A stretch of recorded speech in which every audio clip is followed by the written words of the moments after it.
Querens, as revelações interrompidas pela aurora, ó Lumen, deixaram desde então minha alma ávida por penetrar mais fundo no singular mistério. De igual forma que a criança, a quem é mostrado um fruto saboroso, deseja meter nele gulosamente os dentes, e quando prova, deseja mais, assim minha curiosidade procura novos júbilos nos paradoxos da natureza. É acaso temerária indiscrição submeter-vos a algumas questões complementares que meus amigos me comunicaram, desde o dia em que os fiz participantes da nossa conversação? E posso pedir que continueis a narrativa das vossas impressões de além-terra? Lumen, não posso, meu amigo, consentir em tal curiosidade. Embora esteja perfeitamente disposto que o vosso espírito receba bem minhas palavras, estou persuadido, não obstante, de que as particularidades do meu assunto não tocaram vocês. Harmonicamente, não tiveram toda a evidência da realidade aos vossos olhos. Acusaram minha narrativa de mística. Não se compreendeu que aqui não existe romance nem fantasia, mas uma verdade científica, um fato físico, demonstrável e comprovado, indiscutível, e que é tão concreto quanto a queda de um meteorito ou a trajetória de um projétil de canhão. O motivo que impediu vocês a todos de apreender a realidade do fato é que o caso se desenrola fora da Terra, em uma região estranha à esfera de suas impressões e não acessível aos sentidos terrestres. É natural que não compreendam. Perdoem minha franqueza, mas no mundo espiritual a franqueza predomina. Os pensamentos são mesmo visíveis. Só compreendem o que pertence ao mundo de suas impressões. E porque estão propensos a considerar absolutas as suas ideias sobre o tempo e o espaço, que são relativos, têm o entendimento fechado às verdades que residem fora da sua esfera e que não estão em correspondência com suas faculdades orgânicas terrestres. Assim, meu amigo, prestarei a vocês um merecido serviço, prosseguindo a narrativa das minhas observações extraterrenas. Querens, não é por espírito de curiosidade. Crede-me sinceramente, ó Lumen, que me permito evocar-vos do alto do mundo invisível, onde as almas superiores devem fruir inenarráveis júbilos. Compreendi, melhor do que a vossa acusação, admite, a grandeza do problema, e é sob a inspiração de uma avidez estudiosa que procuro aspectos ainda mais novos do que os precedentes, se assim me posso expressar. Ou melhor, mais grandiosos e mais difíceis de compreender ainda. À força de refletir, cheguei a crer que quanto sabemos é nada, e o que ignoramos é tudo. Estou, pois, disposto a tudo acolher, e por isso vos peço, deixai-me partilhar das vossas impressões. Lumen, em verdade, meu amigo, eu vô-lo asseguro, ou não estáis muito disposto a entendê-las ou estáis. No primeiro caso, não as compreendereis. Na segunda hipótese, sereis muito crédulo e não lhes apreciareis o valor. Por isso, volto. Querens, ó meu companheiro querido dos dias terrestres. Lumen, além de tudo, os fatos que eu teria de narrar são muito mais extraordinários do que os precedentes.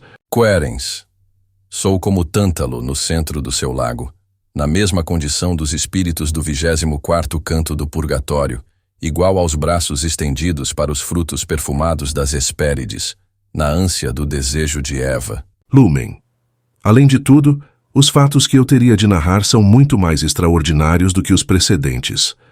Algum tempo depois da minha partida da Terra, os olhos de minha alma se voltaram melancolicamente para esta pátria, quando um atento exame sobre a interseção do 45º grau de latitude boreal e do 305º de longitude mostrou-me um cinzento triângulo de terra firme, acima do Mar Negro, ao bordo do qual, a oeste, um triste grupo de pobres irmãos meus terrestres se entrematava, encarniçadamente. Entreguei-me à meditação sobre a barbárie dessa instituição pseudo-gloriosa, a guerra que ainda pesa sobre vós outros, e reconheci que nesse recanto da Crimeia sucumbiam 800.000 homens, ignorando a causa do seu mútuo massacre. Nuvens passaram sobre a Europa. Estava agora não em Capela, mas no espaço entre essa estrela e a Terra, na metade da distância de Vega, e saído da Terra há algum tempo, Eu me dirigia a um montão de estrelas que se distingue da vossa pátria à esquerda do astro precedente. Meu pensamento, no entanto, de tempos em tempos retornava para a Terra. Um pouco depois da observação de que falei, meu olhar, incidindo sobre Paris, foi surpreendido ao ver a capital presa de uma insurreição popular. Examinando com atenção acurada, divisei barricadas nos bulevares, próximo da prefeitura municipal nas ruas extensas, e cidadãos alvejando-se mutuamente a golpes de fuzil. A primeira ideia que me ocorreu foi a de que uma nova revolução se processava aos meus olhos e que Napoleão III fora derrubado do trono imperial. Mas por uma correspondência secreta das almas, minhas vistas foram atraídas para certa barricada do arrabalde de Santo Antônio, na qual estava estendido o arcebispo Denis Auguste Affre, que eu conhecera ligeiramente. Seus olhos extintos miravam sem ver o céu onde me encontrava. Sua mão segurava um galho verde.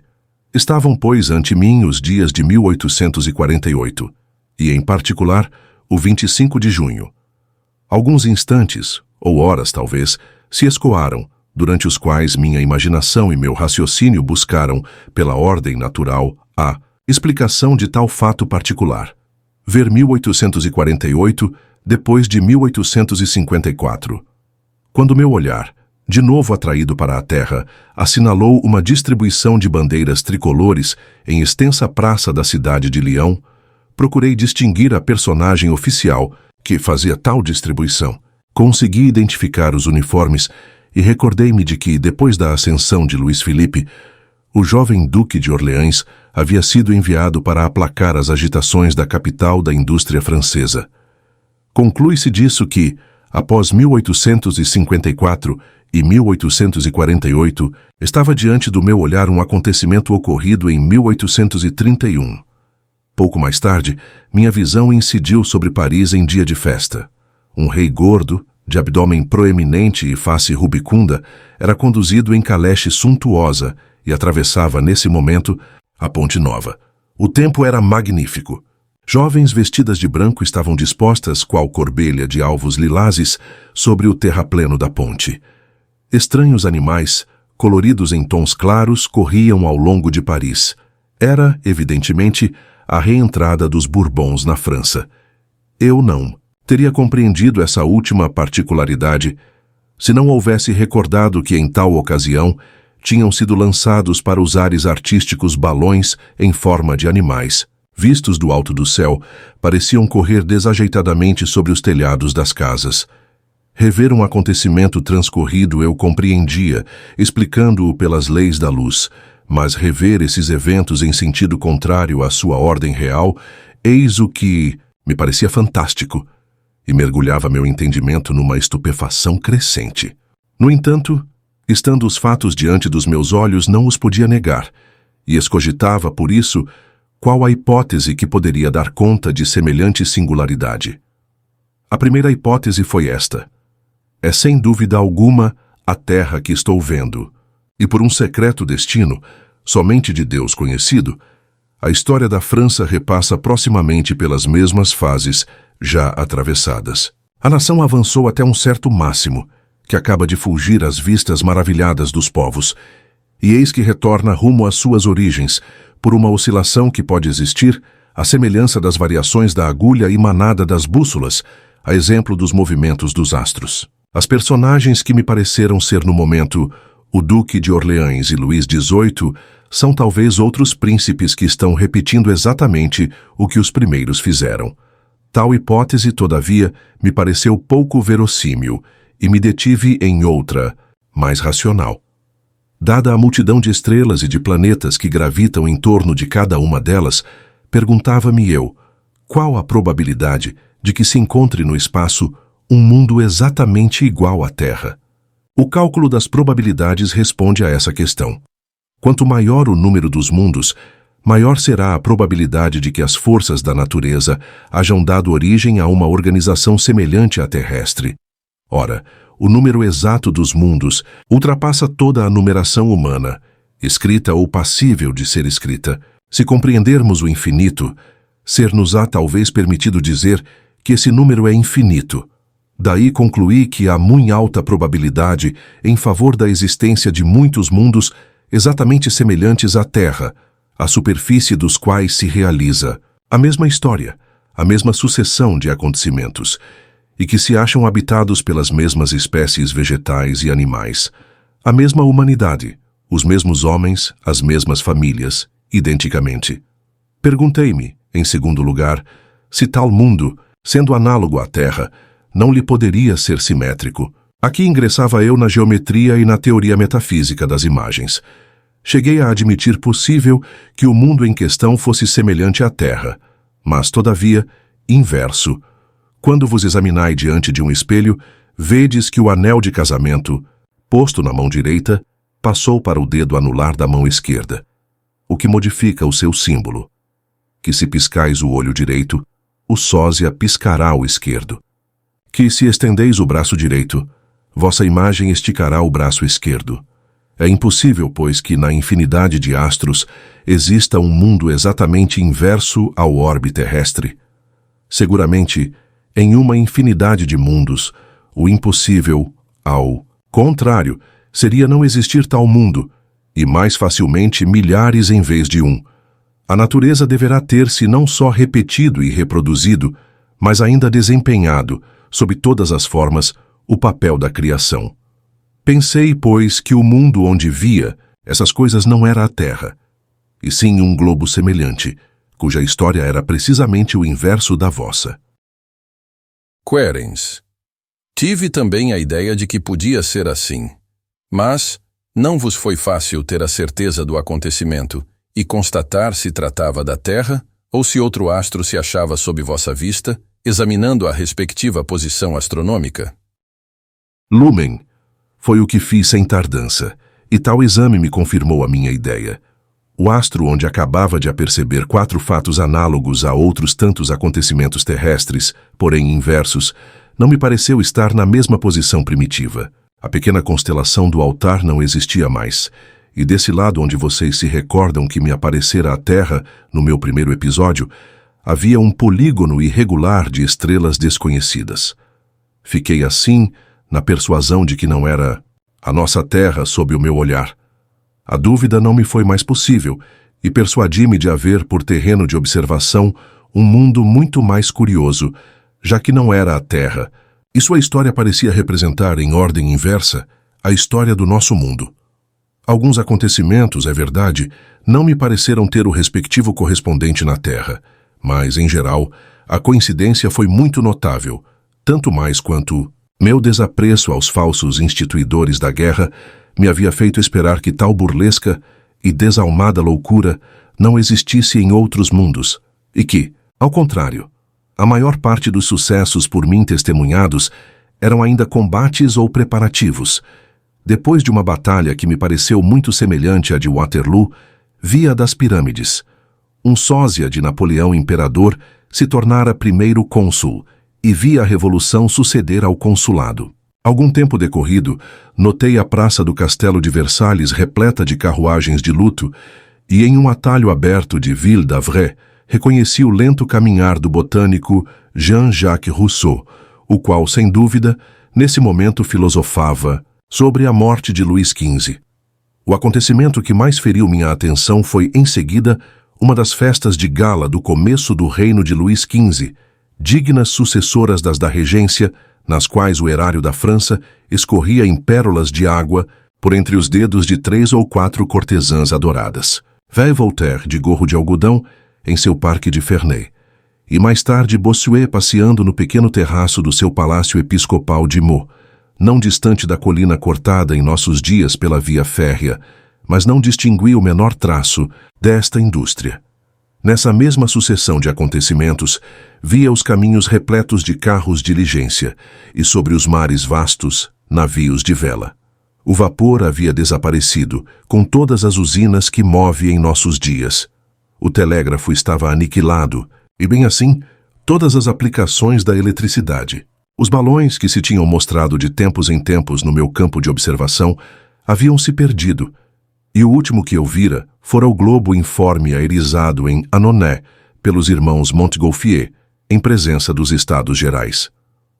A face do mundo estava transformada. Paris, Lyon, Marselha, Le Havre e Versalhes estavam irreconhecíveis. As primeiras haviam perdido seu imenso movimento.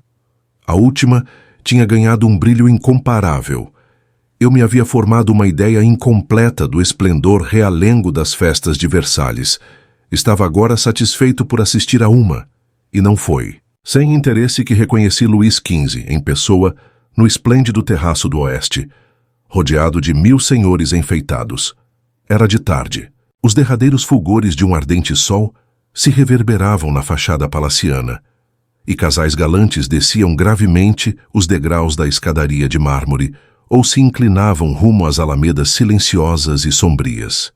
Minha vista se limitava de preferência sobre a França, ou pelo menos na região do mundo desconhecido que me representava a França, porque é agradável estar longe, bastante longe da sua pátria, e nela sonhar sempre, deixando que a cada vez a ela retorne o pensamento com júbilo. Não creiam que as almas desencarnadas sejam desdenhosas, indiferentes, libertas de toda recordação. Teríamos, assim, uma existência bem triste. Não. Guardamos a faculdade de nos recordar, e nosso coração não se absorve na vida do espírito. Foi, pois, com um sentimento de júbilo íntimo, do qual deixo a apreciação a vocês, que revi toda a história da nossa França desenrolar-se, como se as fases tivessem se positivado em uma ordem inversa.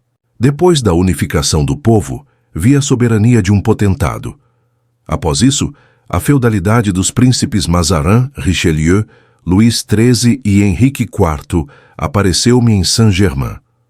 Os Bourbons e os Guises recomeçaram para mim as suas escaramuças. Acreditei distinguir a matança de São Bartolomeu. Alguns fatos particulares da história de nossas províncias reapareceram. Tal, por exemplo, uma cena de diabruras de Chaumont que tive ocasião de observar diante da igreja de São João e o massacre dos protestantes em Vassy. Comédia humana. Muitas vezes tragédia. Subitamente, vi erigir-se no espaço o cometa magnífico, em forma de sabre de 1577. Em um plano brilhantemente adornado, divisei Francisco I e Carlos V saudando-se. Luís XI me apareceu sobre um terraço da Bastilha, acompanhado das suas 2 sombras pandilheiras. Mais tarde, meus olhos, voltando-se para uma praça de Rouen, distinguiram forte fumarada e chamas. No meio delas, consumia-se o corpo de Joana d'Arc, a Virgem de Orleans, na persuasão de que esse mundo era a exata contraparte. Da terra eu adivinhava de antemão os acontecimentos que ia ver. Assim, quando depois de haver avistado São Luís, que morria sobre cinzas perto de Tunis, assisti à 8ª cruzada, depois à 3ª, onde reconheci Frederico Barbarossa, com a sua barba, e ainda à 1ª, na qual Pedro, o eremita, e Godofredo me recordaram o Tasso. Senti medíocre admiração. Desejei em seguida ver sucessivamente Hugo Capeto encabeçar uma procissão em pluvial de oficiante, o concílio de Tauriacum, decidir que o julgamento de Deus vai pronunciar-se na batalha de Fontané, e Carlos, o Calvo, fazer massacrar 100.000 homens e toda a nobreza merovíngia, Carlos Magno coroado em Roma, a guerra contra os saxões e lombardos, Carlos Martel martelando os sarracenos, o rei Dagoberto fazendo edificar a abadia de Saint-Denis, de igual modo que viu o Papa Alexandre III colocar a primeira pedra de Notre-Dame, Brunehaut ou Brunilde, arrastada, nua, pelas ruas, presa a um cavalo. Os visigodos, os vândalos, os ostrogodos Clovis Meroveu, ou Merovig, aparecer no país dos Salienos, em uma palavra, as origens mesmas da história da França, desenrolando-se em sentido retrospectivo da sua sucessão, foi efetivamente o que ocorreu. Muitas questões históricas de grande importância, que haviam permanecido obscuras até então, foram tornadas visíveis para mim. Assim, constatei, entre outras, que os franceses são originários da margem direita do Reno e que os alemães nenhuma razão têm para disputar esse rio e principalmente a margem esquerda. Existia, em verdade, para mim, um interesse maior, que eu não saberia expressar, em assistir às particularidades de acontecimentos dos quais possuía vaga ideia, formada através dos ecos não raro enganadores da história, e de visitar países transformados desde muito tempo. A vasta e brilhante capital da civilização moderna havia rapidamente envelhecido ao nível das cidades ordinárias, embora bastilhada de torres ameadas. Admirei alternadamente a bela cidade do século XV, os tipos curiosos da sua arquitetura, a célebre Torre de Nesle, os vastos mosteiros de Saint-Germain-des-Prés. Lá onde floresce agora o jardim da Torre Saint-Jacques, reconheci o pátio sombrio do alquimista Nicolas Flamel. Os telhados redondos e pontudos ofereciam o aspecto bizarro de cogumelos nas bordas de um rio. Depois, essa aparência feudal havia desaparecido para abrir lugar a um pesado castelo erguido no meio do Sena, rodeado de algumas choupanas, e, enfim, a uma verdadeira planície onde se distinguiam apenas algumas choças de selvagens. Paris não existia mais, e o Sena rolava suas águas silenciosas por entre ervas e salgueiros. Ao mesmo tempo, salientei que dessa civilização o foco se havia deslocado e descido rumo ao sul. Devo confessar-vos, meu amigo, em circunstância, alguma experimentou minha alma um sentimento assim de tão vivo júbilo, quanto no momento em que me foi dado ver a Roma dos Césares em seu esplendor. Era um dia de triunfo, e sem dúvida sob os principados sírios, pois no meio das magnificências exteriores, de carros luzidos, de auriflamas de púrpura, de uma assembleia de damas elegantes e de ministros de ribalta, distingui um imperador, molemente estendido em amplo e dourado carro, inteiramente vestido de seda clara e coberta de pedrarias, de ornamentos de ouro e prata refulgindo sob o sol de meio-dia. Só poderia ser Heliogábalo, o sacerdote do sol. O Coliseu, o templo de Antino, os arcos de triunfo e a coluna Trajano estavam erguidos, e Roma se encontrava em toda a sua beleza arqueológica, derradeira beleza que era apenas uma cena de teatro para coroados. Algo mais tarde assisti à grandiosa erupção do Vesúvio, que sepultou Herculano e Pompeia.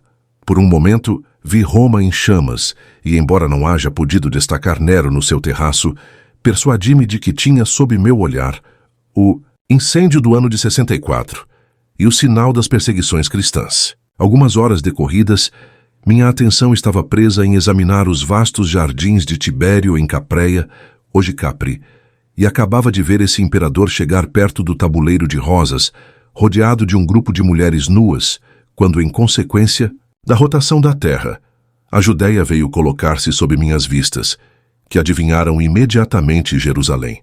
Jesus, carregando sua pesada cruz, subia custosamente a colina do Gólgota, escoltado por uma tropa de soldados e seguido pela populaça de judeus. Esse espetáculo é um daqueles que jamais esquecerei. Foi para mim bem diferente do que para os assistentes de então, pois a glória futura e contudo passada da igreja cristã se desenrolava, a meu ver, no nível de uma coroação do divino sacrifício. Não insisto. Compreendeis quais os diversos sentimentos que agitaram minha alma nesta observação suprema. Revindo mais tarde rumo a Roma, reconheci Júlio César estendido sobre a sua pira, tendo à cabeceira Antônio, cuja mão esquerda segurava, creio, um rolo de papiro. Os conjurados desciam apressadamente às bordas do Tibre. Remontando, por legítima curiosidade, a vida de Júlio César, eu o reencontrei com Vercingetorix no meio dos gauleses, e pude constatar que de todas as hipóteses dos nossos contemporâneos a respeito de Alésia, nenhuma acerta com o lugar verdadeiro, atendendo-se a que essa fortaleza estava situada sobre... Clarence. Perdoai minha interrupção, mestre, mas aguardei com empenho a ocasião de vos solicitar um esclarecimento sobre um ponto particular do ditador. Uma vez que revistes Júlio César, dizei-me, eu vos rogo, se a sua figura se assemelha, em verdade a que o imperador Napoleão III, que reina atualmente sobre a Gália, nos dá na grande obra que escreveu sobre a vida do famoso capitão. É verdade que o ditador romano e o general Corso têm a mesma cabeça, a mesma fisionomia? Lumen. Sim.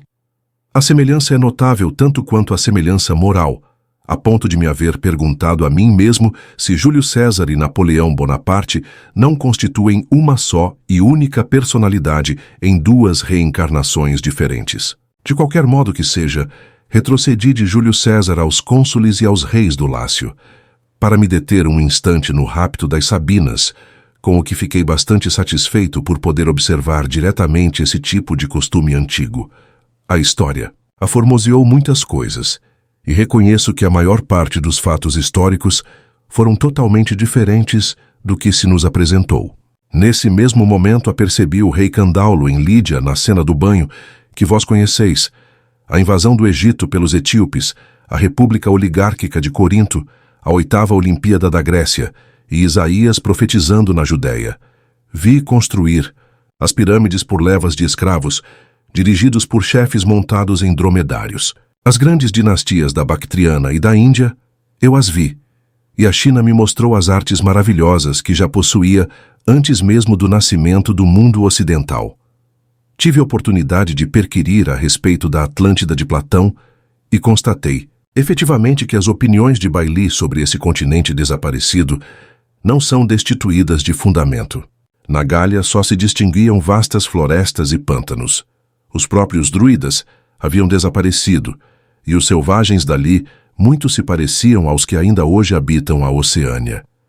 Era bem a idade da pedra reconstituída pelos arqueólogos modernos. Mais tarde ainda, vi que o número de homens diminuía pouco a pouco, e que o domínio da natureza parecia pertencer a uma grande raça de símios, ao urso das cavernas, ao leão, à hiena, ao rinoceronte. Chegou o momento em que me foi impossível distinguir sequer um único homem na superfície do mundo, nem mesmo o menor vestígio da raça humana. Tudo havia desaparecido. Os tremores de terra, os vulcões e os dilúvios pareciam assenhoreados da superfície planetária, não permitindo a presença do homem em meio de tais ruínas. Querens. Confessar-vos-ei, ó Lumen, aguardar com impaciência o momento de vossa chegada ao paraíso terrestre, a fim de saber de que forma se apresenta a criação da raça humana sobre a Terra. Estou até surpreso de não haverdes parecido cogitar de tão importante observação. Lumen, eu vos relato unicamente quanto vi, meu curioso amigo, e guardar-me-ei bem de substituir os testemunhos dos meus olhos pelas fantasias da imaginação. Ora, não vislumbrei qualquer remoto traço desse Éden tão poeticamente descrito pelas teogonias primitivas. Além disso, seria bem extraordinário que a semelhança do mundo que eu tinha sob os olhos e a terra chegasse até elas, tanto mais quanto, se o paraíso terreal tem sua razão de ser no berço da humanidade, nas graciosas lendas orientais, não vejo em que ele possa ter a mesma razão nos fins da sociedade humana. Querens, creio, ao contrário, que seria mais justo supô-lo ligado aos fins do que ao começo, em resultado e recompensa, do que em forma de prelúdio incompreendido de uma vida de sofrimento. Mas, de vez que não vistes o Éden, não insisto no assunto. Lumen, chegou enfim ao término da observação desse mundo singular, cuja história era precisamente o inverso da vossa, a ocasião de ver animais fantásticos de monstruosidade combatendo-se nas praias de vastos mares. Serpentes gigantes, armadas de patas formidáveis, crocodilos que voavam nos ares, agitando asas orgânicas mais longas que o seu próprio corpo, peixes disformes, cuja goela teria deglutido um touro, aves de rapina travando terríveis batalhas nas ilhas devastadas, continentes inteiros cobertos de vastas florestas. Árvores de folhagem enorme cresciam umas sobre as outras, vegetais sombrios e severos, porque o reino vegetal ainda não possuía então nem flores nem frutos. As montanhas vomitavam cascatas inflamadas, os rios tombavam em cataratas. O solo dos campos abria-se em forma de fauces profundas, deglutindo colinas, bosques, ribeiros, árvores, animais. Bem depressa, impossível se me tornou distinguir mesmo a superfície do globo.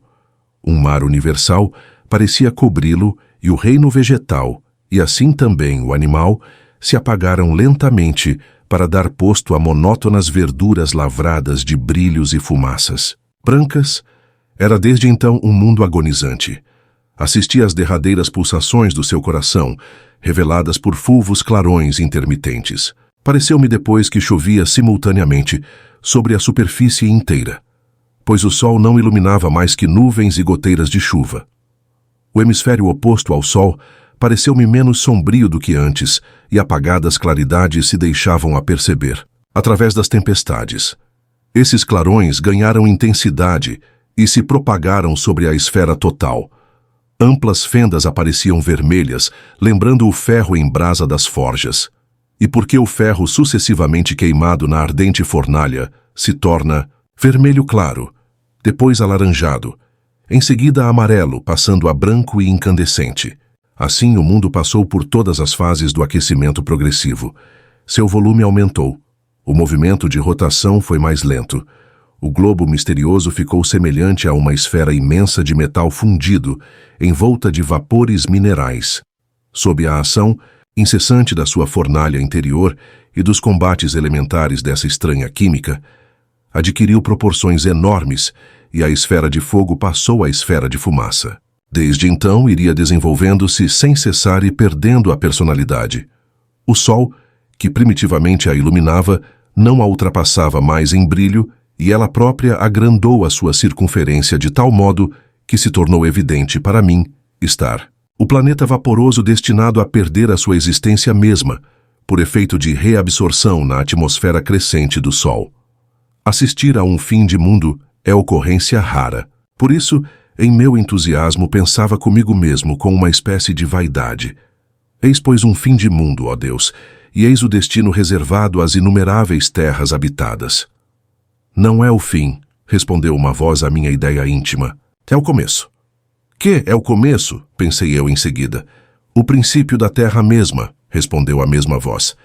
Tu reviste toda a história da terra, distanciando-te dela com velocidade superior à da luz. Tal afirmação não me surpreendeu mais do que o primeiro episódio da minha vida ultraterrestre, pois, já familiarizado com os efeitos chocantes das leis da luz, estava desde então preparado para toda a nova surpresa. Eu havia duvidado do fato por certos detalhes que não vos pude narrar, para não perturbar a unidade da minha exposição, porém, sem embargo, incomparavelmente mais extraordinárias ainda do que a sucessão geral dos acontecimentos. Querens.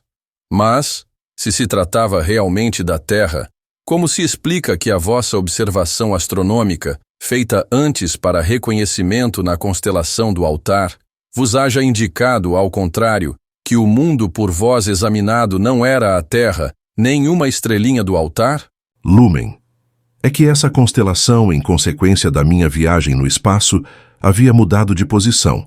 Em lugar das estrelas de terceira grandeza e das de quarta que constituem essa figura vista da Terra, meu distanciamento rumo à nebulosa havia reduzido tais astros a pequenos pontos imperceptíveis. Estavam lá outras estrelas brilhantes, sem dúvida alguma do cocheiro, estrelas diametralmente opostas às precedentes quando se observa da Terra, mas que se interpuseram quando foram por mim transpostas. As perspectivas celestes haviam mudado já, e impossível quase se tornava determinar a posição do nosso Sol. Querens. Não tinha pensado nessa inevitável mudança de perspectivas para além de Capela. Assim sendo, tratava-se mesmo da Terra à vossa vista.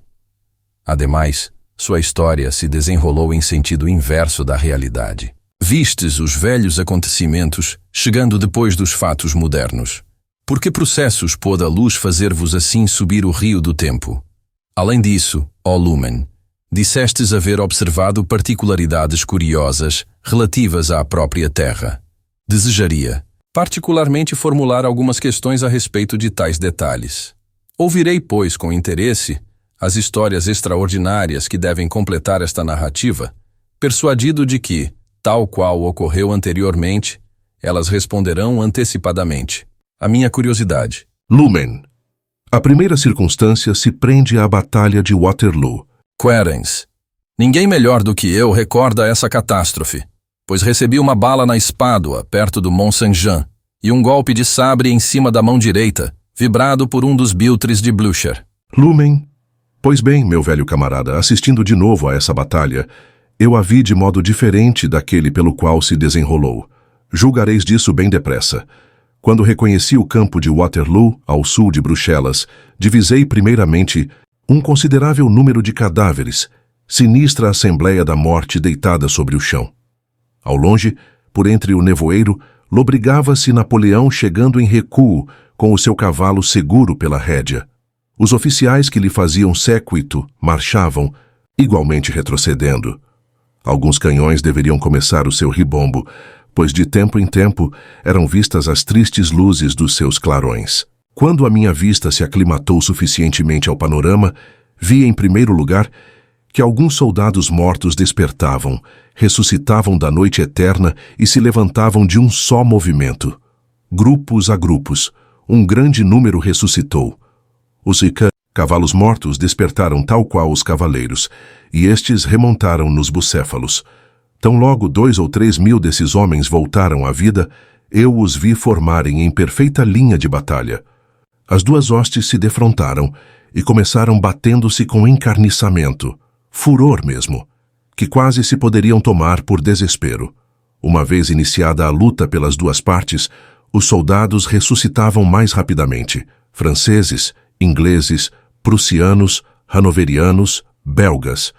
Capotes cinzentos, uniformes azuis, túnicas vermelhas, verdes, brancas, levantam-se do exército francês, distinguia o imperador. Um batalhão enquadrado o envolvia. A guarda imperial havia ressurgido. Então, os imensos batalhões avançaram, dos dois campos, precipitando suas pesadas ondas humanas. Da esquerda e da direita, entrecruzaram-se os esquadrões. Os cavalos brancos faziam flutuar ao vento sua aérea crina. Recordo o estranho desenho de Raffet e recordo-me do epigrama espectral do poeta alemão Sedlitz. Rufa o tambor estranhamente, com toda a força o som ressoa. Por essa força ressuscitam quantos soldados lá morreram. E deste outro, é a grande revista que, em ponto de meia-noite, tenta nos Campos Elíseos o César já falecido. Era bem Waterloo, mas um Waterloo de além-túmulo, porque os combatentes eram ressuscitados. Afora isso, singular miragem, marchavam em recuo uns contra os outros. Uma tal batalha produziu efeito mágico que me impressionava tanto mais fortemente porque eu imaginava ver o autêntico acontecimento, e esse se apresentava estranhamente transformado na sua imagem simétrica. Detalhe não menos singular: quanto mais se combatia, mais o número de lutadores aumentava. A cada claro aberto pelo canhão nas fileiras cerradas, um grupo de mortos ressuscitava imediatamente para preencher falhas. As tropas escoaram o dia, a estourar-se pela metralha, canhões, balas, baionetas, sabres, espadas. Quando a imensa batalha terminou, não havia um só morto, um único ferido. Os uniformes, há pouco rasgados ou em desordem, voltaram a bom estado. Os homens se tornaram válidos, as fileiras corretamente formadas. Os 340 mil soldados que constituíam os dois exércitos se afastaram lentamente, um e outro, como se a ardente peleja não houvesse tido outro fim senão fazer ressuscitar, sob a fumaça do combate, os 100 mil cadáveres e feridos jacentes no plano algumas horas antes. Que batalha exemplar e digna de inveja! Infalivelmente, estava ali o mais singular dos episódios militares, e o aspecto físico fora sobrepujado pelo aspecto moral, quando refleti que tal batalha tivera em resultado não o vencer Napoleão, mas ao contrário pô-lo sobre o trono. Em vez de perder a pugna, o imperador a ganhara e de prisioneiro se tornou soberano. Waterloo fora um 18 brumário. Querens. Só compreendo pela metade, ó Lumen, esse novo efeito das leis da luz, e muito vos agradeceria se me desseis mais clara explicação, caso a tenhais apreendido. Lumen, eu vô-la deixei adivinhar há pouco ao dizer-vos que me distanciava da Terra com uma velocidade maior do que a da luz. Querens. Explicai-me, porém, de que maneira esse distanciamento progressivo no espaço vos mostrou os acontecimentos em ordem inversa daquela em que se realizaram. Lumen, a teoria é bem simples. Suponde que partis da Terra com uma velocidade exatamente igual à da luz. Tereis sempre convosco o aspecto que a Terra apresentava no instante da vossa partida. Por isso que vos afastais do globo com a velocidade igual a que leva esse cenário através do espaço. Ainda mesmo que viajasseis durante 10 ou 100 séculos, tal aspecto vos acompanharia sempre, à semelhança de um retrato que nunca envelhecesse, apesar do tempo encanecer o original dessa fotografia. Querens. Esse fato eu já o compreendi em nossa primeira palestra. Lumen. Bem, suponhamos agora que vos distanciais da Terra com uma velocidade superior à da luz. Que acontecerá? Encontrareis, à medida que avançardes no espaço, os raios saídos antes de vós, isto é, as fotografias sucessivas que, de instantes em instantes, se evolam para a imensidão. Se, por exemplo, partis em 1867, com a velocidade idêntica à da luz, olhareis eternamente esse panorama de 1867. Se, porém, marchais mais rápido, ireis contemplando os raios de luz que partiram em cada ano anterior e levam gravada a fotografia respectiva de cada tempo.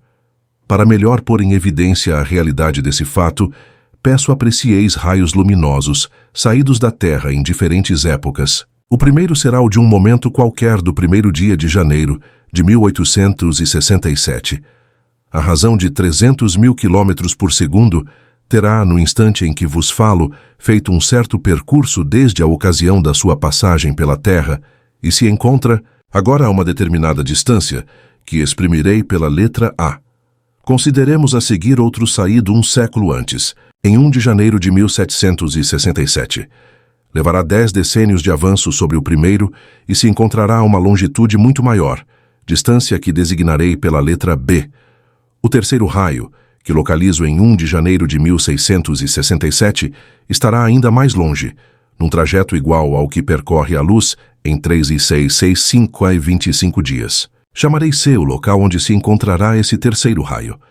Enfim, o quarto e quinto 6 corresponderão, respectivamente, a 1 de janeiro de 1567, 1467, 1367, etc. E estarão escalonados a distâncias iguais, D, E e F, mergulhados cada vez mais no infinito. Eis, pois, uma série de fotografias terrestres em degraus da mesma linha, de distância em distância, no espaço.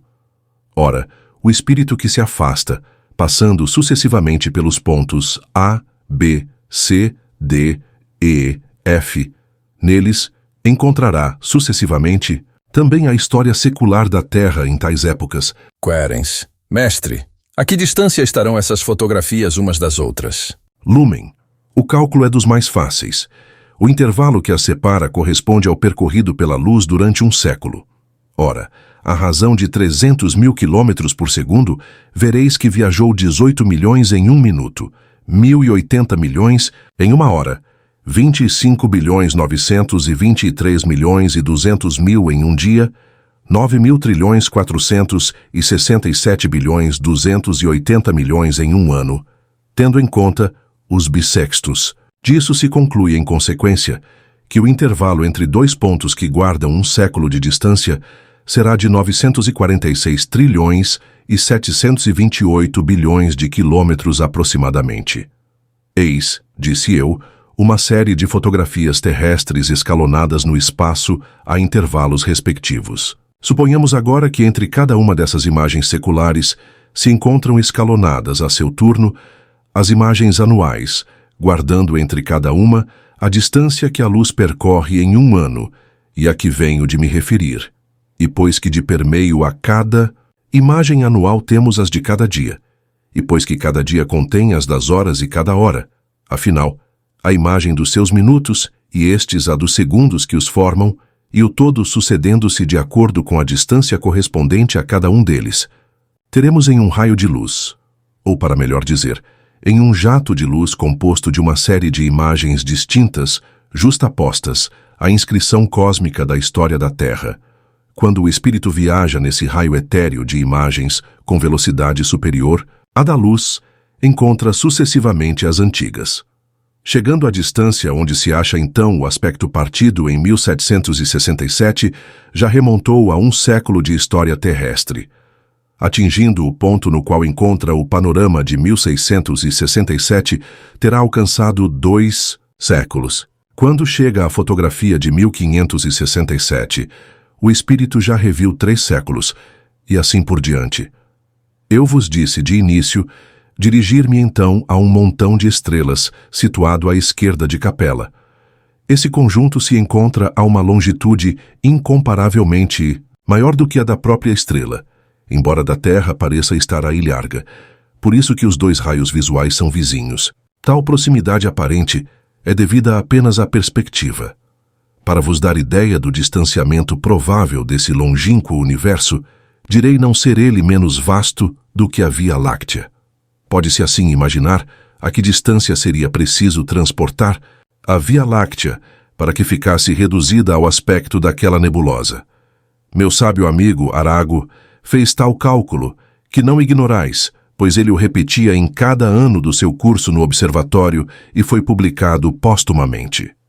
Seria necessário supor a Via Láctea mudada a uma distância igual a 334 vezes a sua extensão. Ora, despendendo a luz 150 séculos na travessia da Via Láctea, de um extremo ao outro, a conclusão é que deverá empregar 334 vezes 150 séculos, ou seja, mais de 50.000 séculos para vir de lá.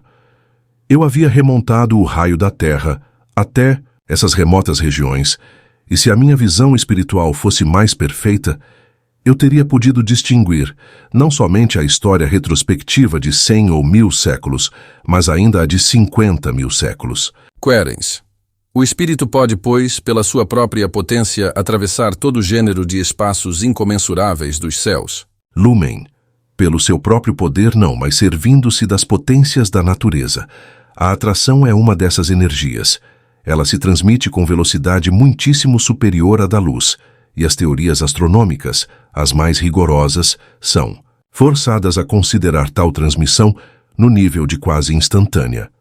Acrescentarei que, se pude apreender os acontecimentos de tais longitudes, isso não foi pela apreciação visual física que vós conheceis, e sim por um processo diferente, mais sutil, que pertence à ordem psíquica. Os movimentos etéreos constitutivos da luz não são luminosos eles próprios, vós o sabeis. Um órgão visual não é necessário para os perceber. Vibrando a alma sob sua influência, percebe-os tão bem, e muitas vezes incomparavelmente, melhor, quanto um aparelho de óptica orgânica, é de óptica psíquica. Assim, por exemplo, a atração atinge instantaneamente os 149 milhões de quilômetros que separam a Terra do Sol, enquanto que a luz emprega para isso 493 segundos. Querens. Quanto tempo dura tal viagem, rumo desse universo longínquo? Lumen, não percebestes já que o tempo não existe fora do movimento da Terra, que eu haja empregado 1 ano ou 1 hora em tal exame, é a mesma duração ante o infinito. Querens. Eu havia pensado isso. As dificuldades físicas me parecem enormes. Permitis agora que vos submeta uma estranha ideia que me surgiu no cérebro? Lumen. É precisamente para atender às vossas reflexões que vos faço estas narrativas. Querens. Eu me perguntava se essa mesma inversão poderia ter lugar para o ouvido tal qual para a vista. Se, podendo ver um acontecimento ao avesso da sua realidade, seria possível ouvir um discurso, começando pelo fim. É, sem dúvida, uma questão frívola e talvez de aparência ridícula, mas no terreno do paradoxo, por que estacar? Lumen. O paradoxo é apenas aparente. As leis do som diferem essencialmente das da luz. O som percorre somente 340 metros por segundo, e seus efeitos nada têm em absoluto de comum com os da luz. Todavia, é evidente que se avançamos no ar com uma velocidade superior à do som, ouviremos ao inverso os sons saídos dos lábios de um interlocutor. Se, por exemplo, este recitasse um alexandrino, o audiente, distanciando-se com a predita rapidez, a partir do instante em que ouvisse a última sílaba, encontraria sucessivamente as outras 11, pronunciadas antes, e ouviria o verso ao avesso. Quanto à teoria em si, ela nos inspira uma reflexão curiosa, e é que a natureza teria podido fazer com que o som não percorresse 340 metros por segundo, e sua velocidade, dependente da densidade e elasticidade do ar, fosse diversa do que ré mais lenta, muito mais demorada mesmo. Porque, por exemplo, não se transmite ele no ar com a velocidade de alguns centímetros apenas por segundo. Ora, vede que resultaria se assim fosse. Os homens não se poderiam falar andando. 2 amigos em palestra. Um dá um passo, 2 passos à frente, distanciando-se 100 centímetros, suponhamos. E por que o som empregaria muitos segundos para transpor esse metro? Resultaria que, ao invés de ouvir a continuação da frase pronunciada pelo amigo, o avançado ouviria de novo, em ordem inversa, os sons constitutivos das frases anteriores. Que mal se não se pudesse conversar caminhando e que 3/4 partes das criaturas não se pudessem entender.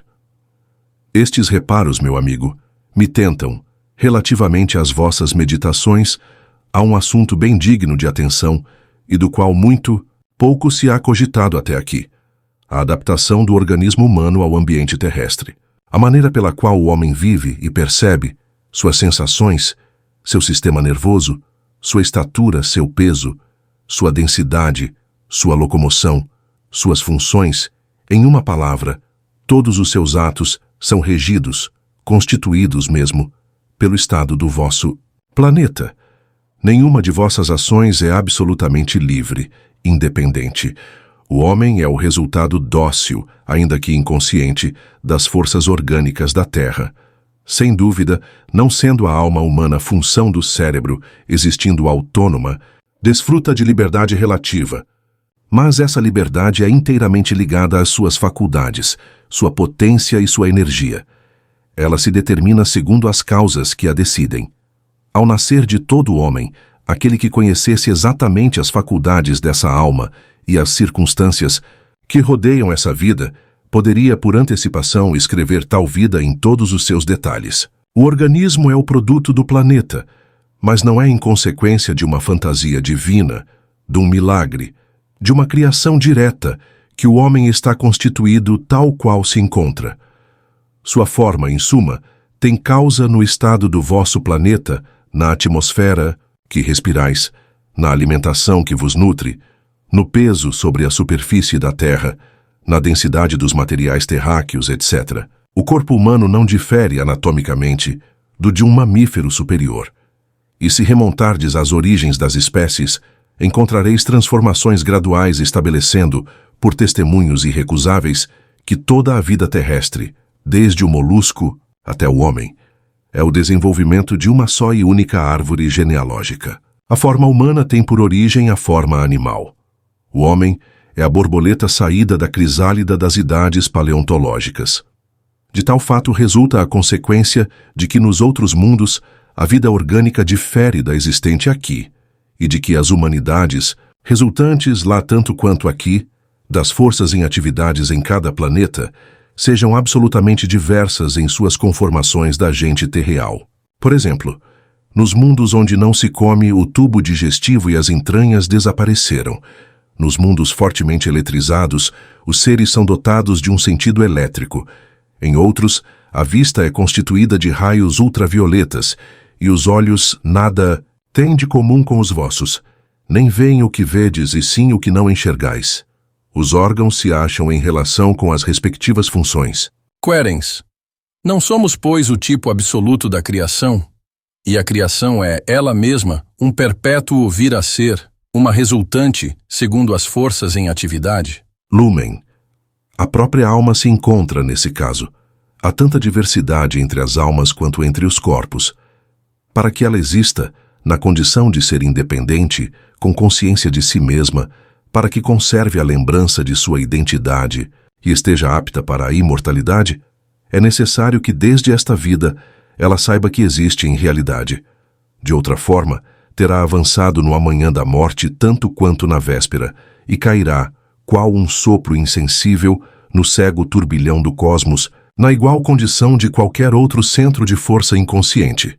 Muitos homens na Terra blasonam de admitir apenas a matéria, sem saberem, aliás, o que estão dizendo, pois não a conhecem. E além desses, outros, mais numerosos ainda, que não pensam coisa alguma, não são imortais, por não terem consciência da sua existência. Os espíritos que vivem realmente da vida espiritual são apenas os que estão aptos para a imortalidade. Querens, e são muitos. Lumen. Eis meu amigo a aurora que de novo me convida a regressar ao seio do espaço, povoado de coisas desconhecidas da terra, veio fecundo no qual os espíritos reencontram os salvados das existências transcorridas, os segredos de muitos mistérios, as ruínas de mundos destruídos e a gênese de mundos futuros.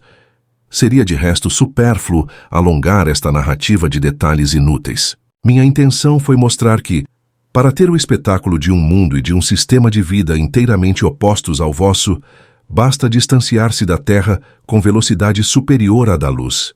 Nesse arrojo da alma, rumo aos horizontes inacessíveis do infinito, se encontram os raios luminosos refletidos pela Terra e pelos outros planetas desde há milhares e miríades de ciclos anuais, e, observando-se os planetas de tão longínqua distância, pode-se assistir de visu aos acontecimentos da sua história passada. Assim se sobe o rio do tempo até suas nascentes. Uma tal faculdade deve iluminar para vós de novas claridades as regiões da eternidade. Eu me prometo fazer-vos bem depressa conhecer as consequências metafísicas, se, segundo espero, admitistes o valor científico da documentação deste estudo ultraterrestre.